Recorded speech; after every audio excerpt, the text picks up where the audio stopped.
Moving along to the co-main event, we have another bitter rivalry. This is a trilogy fight.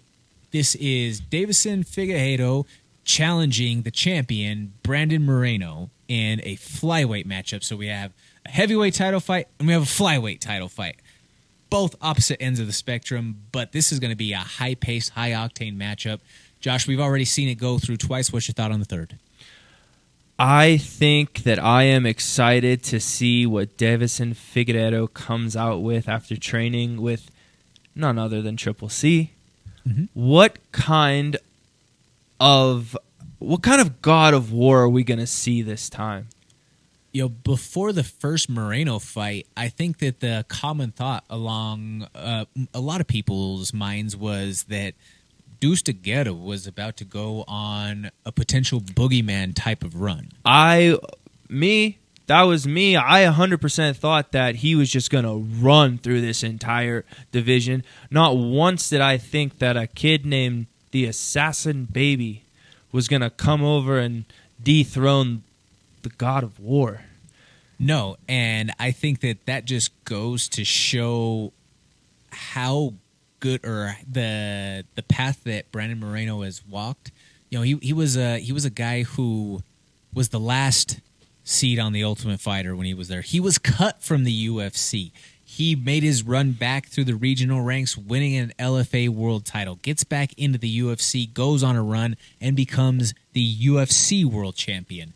It was a draw in the first matchup, and then he comes back and finishes Deiveson Figueiredo in the second fight. Now, I do think that it is worth noting that in the second fight, and it's not to draw anything away from Brandon Moreno, because more than just an incredible fighter, that's an incredible human being. Yeah. That's one of the most genuine and nicest guys in the entire sport.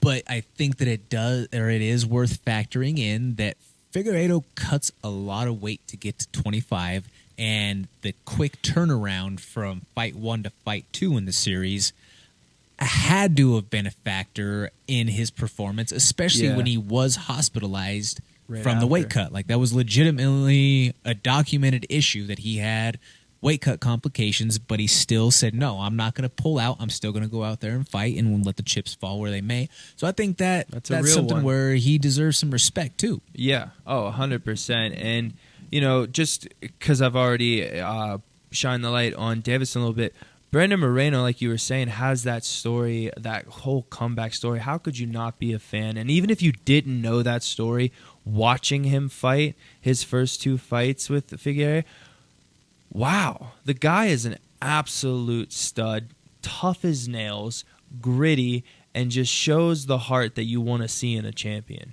100%. You can't break what can't be broken. Exactly. And right now, mentally, that man is in a flow state, and it seems like he's on top of the world. He's in his bag, if you will, and there's seemingly nothing that can shake him.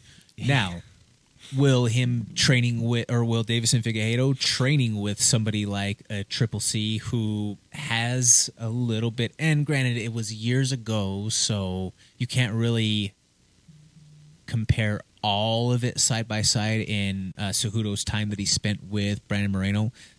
For all the people that ask, why do they call him the traitor? Well, it's because they once were training partners and blah, blah, blah. That's just a little bit of the behind the scenes, or the drama, if you will, between them.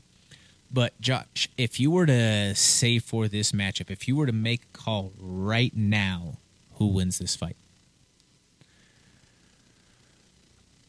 I think that I'm going to go with Figgy on this one.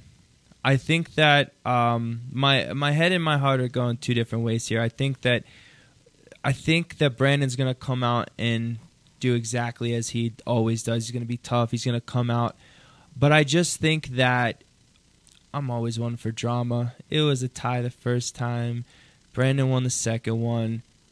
What if Figgy comes out here and knocks him out? Do we get a fourth?